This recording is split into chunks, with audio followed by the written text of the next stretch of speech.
Hello students, welcome to physics forum. গতকাল তোমাদের HS 2025-এর ফিজিক্সের এক্সাম হয়েছে।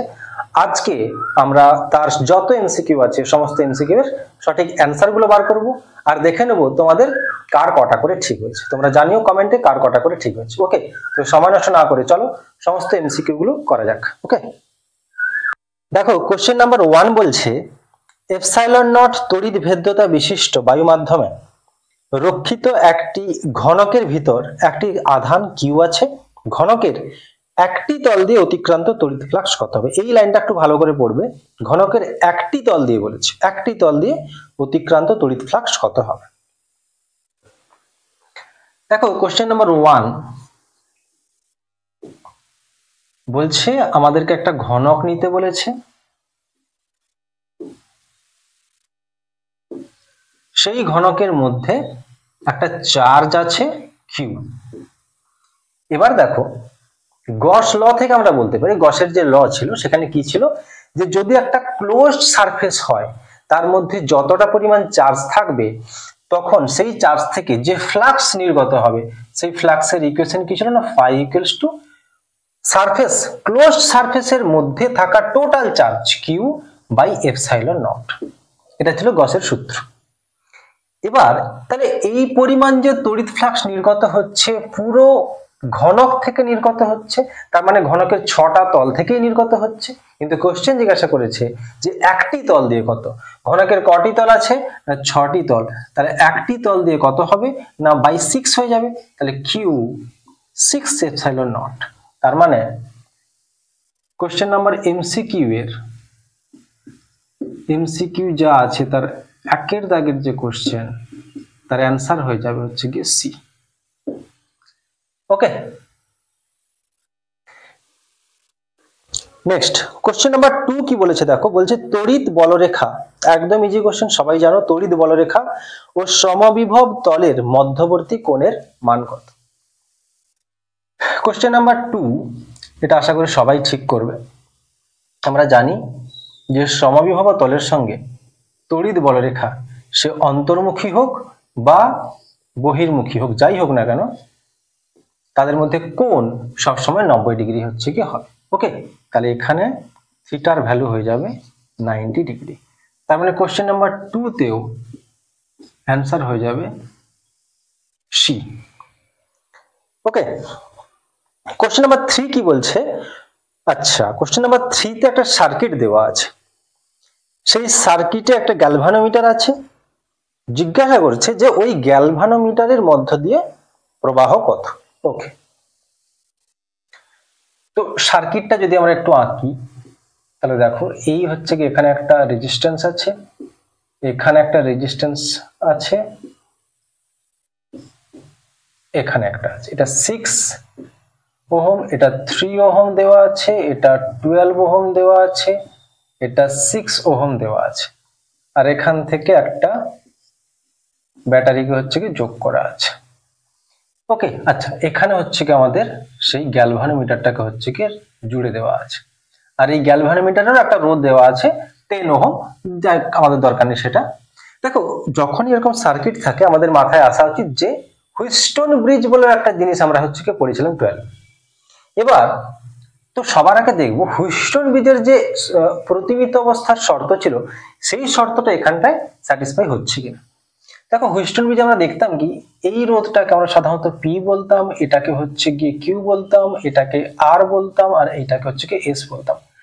হুইটস্টোন ব্রিজের প্রতিমিত অবস্থার শর্ত ছিল P by Q equals to R by S.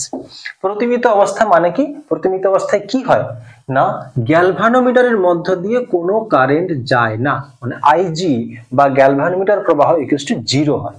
ওকে, তো আগে দেখি এই শর্তটা হচ্ছে কি স্যাটিসফাই হচ্ছে কিনা। P by Q 6/3 2 হবে, R by S 12/6 2 হবে, তার মানে P by Q equals to R by S হচ্ছে, তার মানে এখানে প্রতিমিত অবস্থায় আছে, তার মানে IG equals to 0, গ্যালভানোমিটারে কোনো প্রবাহ থাকবে না। তার মানে এখানে কোশ্চেন নাম্বার 3 তেও অ্যান্সার হবে অপশন ডি। ওকে, কোশ্চেন নাম্বার 4 দেখো, বলছে একটি তড়িৎগ্রস্ত কণা সুষম তড়িৎ ক্ষেত্রে আর ব্যাসার্ধের বৃত্তাকার পথে আবর্তন করছে। যদি কণাটির শক্তির পরিমাণ দ্বিগুণ করা হয় তাহলে নতুন ব্যাসার্ধ কত হবে? ওকে, খুব ভালো একটা কোশ্চেন। দেখো, চৌম্বক ক্ষেত্রে যখন একটা চার্জ পার্টিকেল প্রবেশ করত, তো সেখানে আমরা দেখেছি কখন কিভাবে কি রকম বল প্রযুক্ত হয় ওই চার্জ পার্টিকেলটার ওপর। ঠিক আছে, তো তার মধ্যে আমরা দেখেছি যে যদি কোনো একটা চৌম্বক ক্ষেত্রে একটা চার্জ পার্টিকেল লম্বভাবে প্রবেশ করে, তাহলে তখন ওই চার্জ পার্টিকেলটা একটা আর ব্যাসার্ধের বৃত্তপথে ঘুরতে থাকে। তো লম্বভাবে প্রবেশ করলে তার উপর কত বল প্রযুক্ত হয়? চৌম্বক বল, না কিউ ভিবি। আমরা জানি Q V vector cross V vector Q V B sine theta, সেখান থেকে থিটা ইকুয়াল টু থিটা 90 হলে কিউ ভিবি হবে। যাই হোক, আবার আমরা এও শিখেছি 11-এ যখন আমরা সার্কুলার মোশন পড়ি, যে যদি কোনো একটা এম ভরের বস্তু ভি বেগ নিয়ে আর ব্যাসার্ধের বৃত্তপথে ঘুরতে থাকে, তাহলে তার ঘোরার জন্য একটা অভিকেন্দ্র বলের প্রয়োজন হয়। আর এখানেও তার সেই অভিকেন্দ্র বলের প্রয়োজন হবে, আর সেই অভিকেন্দ্র বলকে যোগান দেবে কে? না কিউ ভিবি। তো ধরে নিচ্ছি এইখানে সেই পার্টিকেলটা, চার্জ পার্টিকেলটা একটা আর ব্যাসার্ধের বৃত্তপথে ঘুরছে, যেটা আমাদের পরীক্ষার যে কোশ্চেন সেখানে ক্যাপিটাল আর নেওয়া আছে।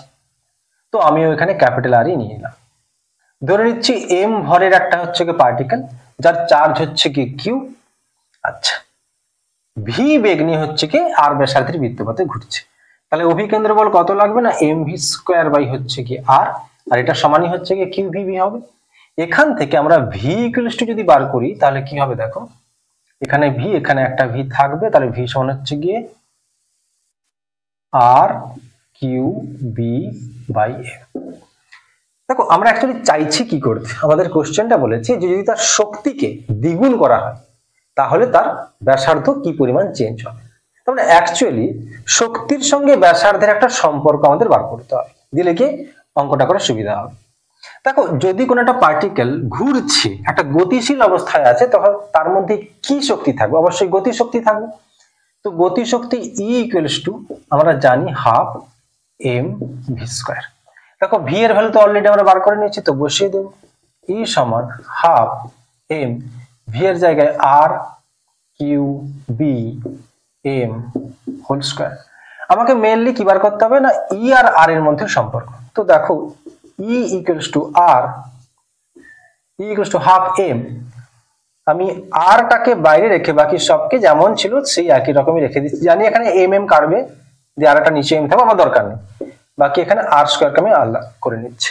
এবার দেখো, আমাকে চেঞ্জ করেছে কি? শুধু শক্তিকে চেঞ্জ করেছে, দিয়ে দেখতে বলছে কি না আর কেমন চেঞ্জ হবে।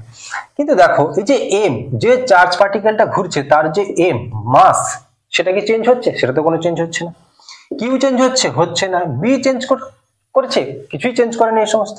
তার মানে এই পুরো পোরশনটাই হচ্ছে গিয়ে কনস্ট্যান্ট আছে। তো আমি এটাকে ইকুয়েশনটাকে এরকম লিখতে পারি, ই ভ্যারেজাজ আর স্কোয়ার।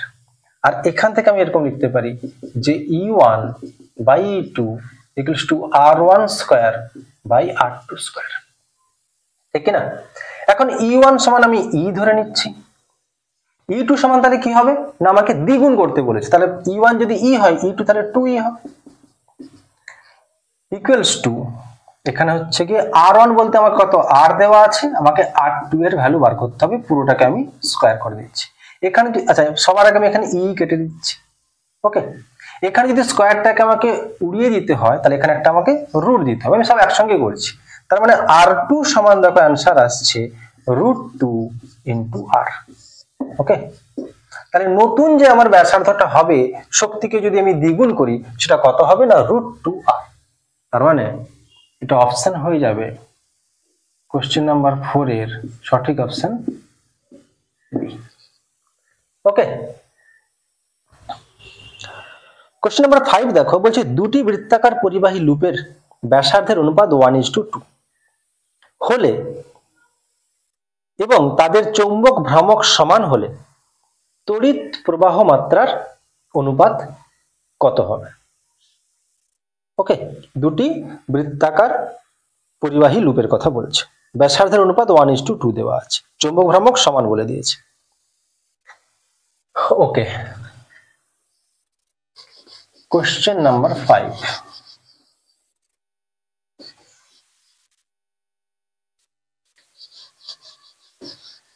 বলছে দেখো,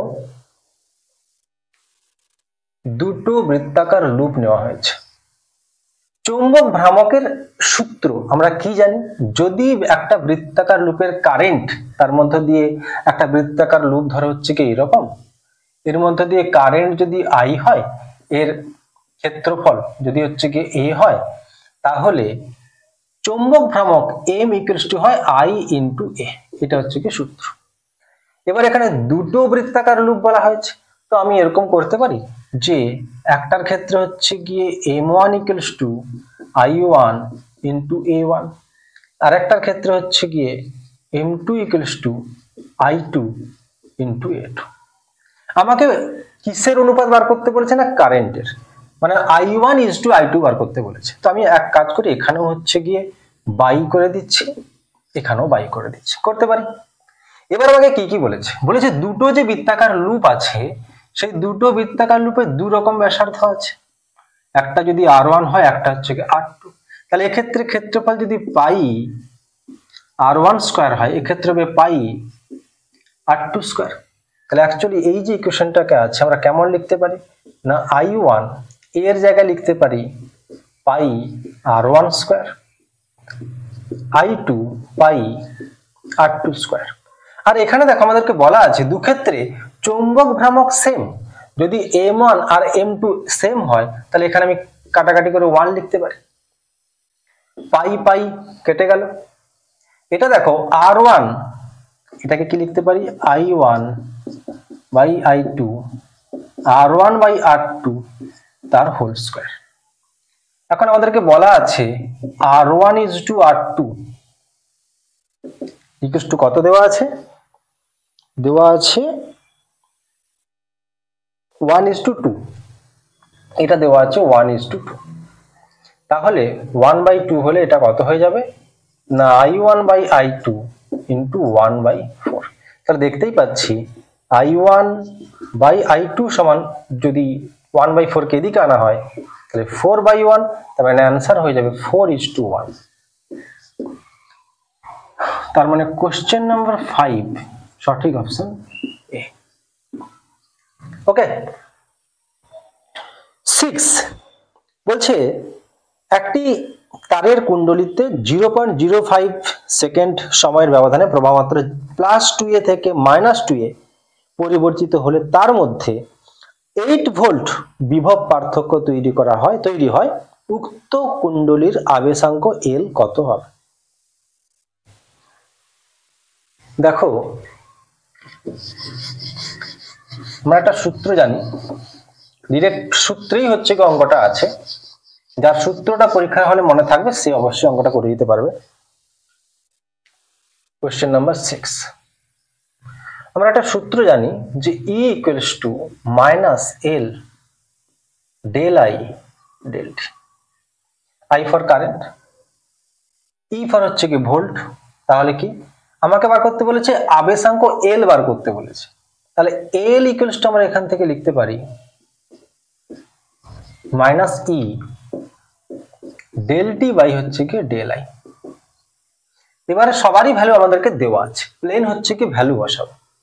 যদি ভ্যালু বসাই, -E বলতে কত 8 ইন্টু del T বলতে আমাদেরকে দেওয়া আছে 0.05 সেকেন্ড, আর del I বলতে কত +2 থেকে -2 পর্যন্ত গেছে। তাহলে অন্তিম মাইনাস প্রাথমিক, তাহলে অন্তিম বলতে হচ্ছে কি -2 মাইনাস প্রাথমিক বলতে হচ্ছে কি +2। এটাকে যদি আমরা ক্যালকুলেশন করি তাহলে অ্যান্সার আসবে 0.1 হেনরি। ওকে, 0.1 হেনরি অপশন তাহলে কত হচ্ছে? কোশ্চেন নাম্বার 6 এর সঠিক অপশন বি। ওকে, কোশ্চেন নাম্বার 7 বলছে ওমেগা কৌণিক কম্পাঙ্ক বিশিষ্ট একটি পরিবর্তী প্রবাহের সাথে যুক্ত LCR শ্রেণী সমবায় বর্তনী বিশুদ্ধ রোধক বর্তনীর ন্যায় আচরণ করে যখন কোন অপশনটা হচ্ছে কি সঠিক হবে? এটা আশা করি তোমরা সবাই হচ্ছে কি জানো। কোশ্চেন নাম্বার 7, কখন বিশুদ্ধ রোধক বর্তনীর ন্যায় আচরণ করবে না? যখন WL ইকুয়ালস টু হচ্ছে কি 1/WC। এই ইকুয়েশনটা আশা করি সবাই তোমরা হচ্ছে কি জানো। তাহলে এখানে কোশ্চেন নাম্বার 7 এর সঠিক অ্যান্সার হয়ে যাবে অপশন সি। ওকে, কোশ্চেন নাম্বার 8 কি বলছে? 8 বলছে উপগ্রহ যোগাযোগ ব্যবস্থায় যে তড়িৎ চুম্বকীয় তরঙ্গ ব্যবহার করা হয়। ওকে, এটাও একটা হচ্ছে কি ইনফরমেটিভ কোশ্চেন। এটা কি হবে না? মাইক্রোওয়েভ। ঠিক আছে, কোশ্চেন নাম্বার 8 হয়ে যাবে মাইক্রোওয়েভ। তো কোশ্চেন নাম্বার 8 এর সঠিক অপশন হলো ক্যাপিটাল এ। কোশ্চেন নাম্বার 9 বলছে একটি ইলেকট্রনের ভরবেগ পরিবর্তন পি হলে, ভরবেগের পরিবর্তন পি হলে এর সঙ্গে জড়িত ডি ব্রগলি তরঙ্গ দৈর্ঘ্যের পরিবর্তন হয় 0.5%। ইলেকট্রনের প্রারম্ভিক ভরবেগ কত ছিল? খুব সুন্দর একটা কোশ্চেন। কোশ্চেন নাম্বার 9 দেখো, এই কোশ্চেনটা একটু খালি পরীক্ষার হলে একটু কষ্ট করতে হবে তোমাদের। কোশ্চেন নাম্বার 9 দেখো, আমরা সূত্র জানি ডি ব্রগলি তরঙ্গ দৈর্ঘ্য হচ্ছে ল্যামডা ইকুয়ালস টু h/p। তো সবার আগে এটাকে আমরা ডেরিভেটিভ করে দেব। তাহলে কত হবে? D lambda equals two minus h/p² dp। P এর সাপেক্ষে হচ্ছে কি ল্যামডা ডেরিভেটিভ করছে, যেহেতু পি আর ল্যামডারই হচ্ছে কি চেঞ্জের কথা আমাদেরকে বলা আছে। এবার আমরা কি করছি, এদিকেও হচ্ছে কি ল্যামডা দিয়ে ভাগ করে দিচ্ছি আর এদিকেও ল্যামডা দিয়ে ভাগ করে দিচ্ছি। এখানে ল্যামডা লেখা মানে কি অ্যাকচুয়ালি কি লিখছি না h/p, আবার ডবল লিখে দিব, ল্যামডা সমান h/p হয়। তাহলে এটা ক্যালকুলেশন করলে কত আসবে? দেখো অনলি এটা আসবে dp/p আসবে। এবার আমরা কি করছি, এখানটায় আমরা হচ্ছে কি মাইনাসটাকে আর কনসিডার করছি না, এর মড ভ্যালু নিয়ে নিচ্ছি। জাস্ট আমরা কি করছি না ম্যাগনিটিউডটাকে হচ্ছে কি নিচ্ছি, শুধু ম্যাগনিটিউডটাকে। তাহলে কি দেখতে পাচ্ছি, D lambda by lambda equals to হচ্ছে কি ডিপি বাই হচ্ছে কি পি। ডি ল্যামডা বলতে কি না তরঙ্গ দৈর্ঘ্যের যে পরিবর্তন হয়েছে সেটা। ল্যামডা বলতে কি না প্রাথমিক যে তরঙ্গ দৈর্ঘ্য ছিল। ডিপি বলতে কি ভরবেগের যে পরিবর্তন হয়েছে সেটা। আর পি বলতে কি না প্রাথমিক যে ভরবেগ ছিল। এবার দেখো আমাদেরকে বলা আছে যে ল্যামডার পরিবর্তন কত হয়েছে না 0.5%। 0.5% বলতে কত? 100-তে 0.5। তাহলে ল্যামডা কত হয়ে যাবে না 100 ইকুয়ালস টু ডিপি। ভরবেগের পরিবর্তন আমাদেরকে বলা আছে কি পি, আর প্রাথমিক যে বা প্রারম্ভিক যে ভরবেগ ছিল সেটাকে ক্যালকুলেশন এখানে পি এসছে, কিন্তু আমরা সেটাকে ধরে নিচ্ছি কি না পি নট। ওকে, এবার এটা যদি ক্যালকুলেশন করি তাহলে সেখান থেকে আসবে কত আমাদের না পি নট সমান আসবে 200p। ওকে, নিচে এটা 1/2, 1/2 মানে 200, পি নট এদিকে এলো, 200 এদিকে গেল, তাহলে 200। ঠিক আছে, তাহলে এটা অপশন কত হচ্ছে 200p, মানে 200p মানে হচ্ছে কি অপশন বি। ওকে, তাহলে কোশ্চেন নাম্বার 9 খুব সুন্দর একটা কোশ্চেন ছিল, সেটা হচ্ছে কি অপশন বি হয়ে যাবে সঠিক আনসার। কোশ্চেন নাম্বার 10 দেখো, বলছে ইয়ং দ্বিরেখার ছিদ্র পরীক্ষায় ছিদ্রদ্বয়ের বেধের অনুপাত তোমাকে দেওয়া আছে। ভালো করে দেখবে, এটা ছিদ্রদ্বয়ের বেধের অনুপাত বলেছে 4:1। তাহলে ব্যতিচার ঝালরের সর্বোচ্চ এবং সর্বনিম্ন তীব্রতার অনুপাত কত হবে? ওকে, এটাও খুব ভালো একটা কোশ্চেন। সাধারণত বেধ দিয়ে কোশ্চেন একটু কম থাকে। তো আমাদেরকে সবার আগে দেখতে হবে, আমরা একটা ইকুয়েশন জানি যে I ভার্সাস a স্কয়ার। বিস্তারের সঙ্গে কোশ্চেন নাম্বার 10 ইন্টেন্সিটি I এর সঙ্গে বিস্তারের যে সম্পর্ক সেটা আমরা জানি। তো আমাদেরকে আগে বেধের সঙ্গে সম্পর্ক দেখতে হবে। বেধের সঙ্গে সম্পর্ক হচ্ছে কি I ভার্সাস, যদি বেধকে আমরা উইথ কে W ধরি তাহলে I ভার্সাস হচ্ছে ইন্টেন্সিটির সঙ্গে ডাইরেক্টলি প্রপোর্শনাল কে না উইথ। তাহলে এখান থেকে দেখতে পাচ্ছি তাহলে অবশ্যই যে উইথ ভার্সাস a স্কয়ার হবে।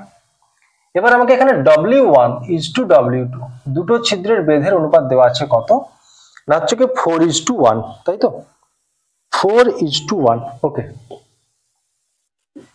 4:1 দেওয়া আছে। তাহলে এখান থেকে আমি বলতে পারি W1 by W2 equals to হচ্ছে গিয়ে A1 by A2 whole square. W1 by W2 মানে দেওয়া আছে হচ্ছে কি 4:2 হচ্ছে কি 1। তার মানে এখান থেকে আমরা বলতে পারি A1 বাই A2 সমানই হচ্ছে গিয়ে 2/1। ওকে, বা এখান থেকে আমরা বলতে পারি A1 সমান 2A, A2 সমান অনলি A। এরকম ভাবে আমরা লিখতে পারি। এবার আমরা লিখছি হচ্ছে কি আমরা সূত্র জানি যে I max by I minimum এর সূত্র কি হয় না A1 plus A2 by A1 minus A2 এর হোল স্কয়ার। তো প্লেন হচ্ছে কি ভ্যালু বসাবো, এখানে A1 প্লাস A2 করলে হচ্ছে কি 3A আসবে, বাই নিচে A1 মাইনাস A2 করলে A আসবে, A কেটে যাবে, একটা হোল স্কয়ার ছিল, তাহলে অ্যান্সার 9/1। তার মানে অনুপাতটা হবে কত 9:1। ওকে, তো সঠিক অ্যান্সার কোশ্চেন নাম্বার 10 এর সঠিক অ্যান্সার হচ্ছে গিয়ে অপশন ডি 9:1। ওকে,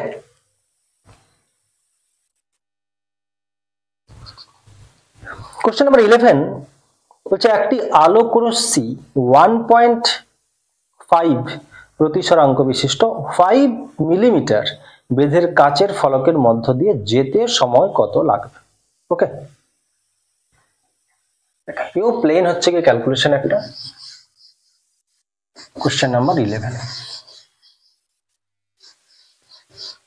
এটা একেবারেই সোজা একটা কোশ্চেন।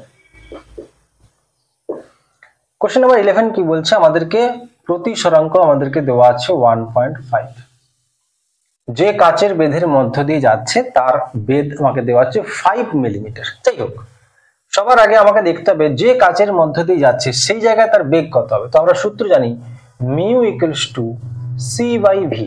তাহলে সি তো হচ্ছে কি শূন্য মাধ্যমে আলোর বেগ ছেড়ে দিচ্ছে, এই ভিটাকে বার করতে হবে, তাহলে ভি সমান হয়ে যাবে সি বাই মিউ।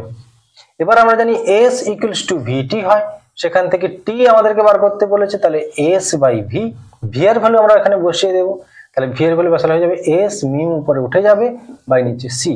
তাহলে এস বলতে কত না 5 মিলিমিটার, তাহলে 5 মিলিমিটারকে মিটার করলে হয়ে যাবে কত 10⁻³ ইন্টু মিউ বলতে কত আছে না 1.5, সি বলতে কত দেওয়া আছে 3 ইন্টু 10⁸ মিটার পার সেকেন্ড। ওকে, এবার এই পয়েন্টটাকে যদি আমি উঠিয়ে দিই তাহলে এখানে 8 এর জায়গায় আমি কত করতে পারি না 9, নিচে একটা 10 চলে আসবে, তাহলে 9 করে দিতে পারি। 3 5 15, 5 5 25 ইন্টু 10⁻৯ উপরে গেলে 9 3 12, তাহলে -12। এবার এটাকে যদি 2.5 লিখি তাহলে এখানে হয়ে যাবে 10⁻11 সেকেন্ড। দেখো এটাই হচ্ছে কি অপশন সি তে আছে। তো কোশ্চেন নাম্বার যে 11 তার অপশন হয়ে যাবে, সঠিক অপশন হয়ে যাবে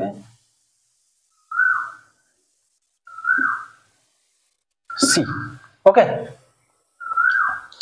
কোশ্চেন নাম্বার 12 বলছে যে একটি হাইড্রোজেন পরমাণুর ইলেকট্রনটিকে n-তম স্তরে উদ্দীপিত করা হয়েছে। ওই উদ্দীপিত স্তর থেকে n স্তরের নিচে সকল স্তরগুলিতে যাওয়ার জন্য এই পরমাণু থেকে মোট কতগুলি সম্ভাব্য বর্ণালী রেখা পাওয়া যায়। তো কি করব এটাও একেবারে সহজ। n-তম উদ্দীপিত স্তর থেকে সকল স্তরে, নিচের সকল স্তর মানে একদম হচ্ছে গিয়ে ভূমি স্তর পর্যন্ত আমাকে যেতে হবে। ঠিক আছে, ভূমি স্তর পর্যন্ত হচ্ছে যেতে হবে। ঠিক আছে, তো ভূমি স্তর পর্যন্ত কটা স্তর আছে, যদি n সংখ্যক n-তম যদি হচ্ছে কেমন উদ্দীপিত স্তর হয় তাহলে ভূমি স্তর পর্যন্ত টোটাল কটা স্তর হবে না n সংখ্যক স্তর হবে। 5 স্তরে কি না আমাদেরকে বলা হয়েছে 2টো করে, তাহলে অ্যান্সার হয়ে যাবে NC2। আর এর ভ্যালু হবে কত n ইন্টু n-1 বাই নিচে 1 ইন্টু 2, তার মানেই হচ্ছে কি n ইন্টু n-1 বাই 2। তার মানে অপশন এটা হবে কত, অপশন হয়ে যাবে বি। তাহলে কোশ্চেন নাম্বার 12 হয়ে যাবে কত অপশন বি। ওকে, কোশ্চেন নাম্বার 13 বলেছে কি ঘরের তাপমাত্রায় সিলিকনের যোজ্যতা পটি এবং পরিবাহী পটি বা পরিবহন পটির মধ্যে শক্তির পার্থক্য কত। ঠিক আছে, এও একেবারে সোজা, এত ইনফরমেটিভ কোশ্চেন আমরা জানি কত হয় না 1.1। তাহলে কোশ্চেন নাম্বার 13 এর অপশন হলো এ। সিলিকনের ক্ষেত্রে আমরা জানি ঘরের তাপমাত্রায় কত হয়, সিলিকনের ক্ষেত্রে হয় 1.1 ইলেকট্রন ভোল্ট। আর মনে আছে জার্মানিয়ামের ক্ষেত্রে কত হয় না 0.67 ইলেকট্রন ভোল্ট। এগুলো সবই প্রায়, অবশ্যই অ্যাপ্রক্স আমাদেরকে বলতে হবে। লাস্ট কোশ্চেন 14 বলছে একটি বিস্তার মডুলেশন তরঙ্গের সর্বোচ্চ বিস্তার 10 দেওয়া আছে, সর্বনিম্ন বিস্তার 2 দেওয়া আছে, মডুলেশন সূচকের মান কত হবে। এটাও একটা ডিরেক্ট সূত্র আমাদেরকে মনে রাখতে হবে। কোশ্চেন নাম্বার 14 যদি মডুলেশন সূচক মিউ হয় তাহলে সর্বোচ্চ বিস্তার এবং সর্বনিম্ন বিস্তার দিয়ে এর যে সূত্র আছে সেটা কি না A max minus A minimum by A max plus A minimum. Plain value বসাবো, এ ম্যাক্স এর ভ্যালু আমাদেরকে 10 দেওয়া আছে, এ মিনিমামের 2, 10 প্লাস 2 তাহলে 8 বাই হচ্ছে গিয়ে 12, তাহলে 4 2 8 4 3 12, তাহলে অপশন হয়ে যাবে অপশন ডি হচ্ছে গিয়ে সঠিক অ্যান্সার 2/3। তাহলে এই গেল হচ্ছে গিয়ে আমাদের এইচএস 2025 ফিজিক্সের সমস্ত এমসিকিউ এর সঠিক অ্যান্সার আর সলিউশন। ওকে, তো দেখা হচ্ছে পরের ভিডিওতে। Thank you so much.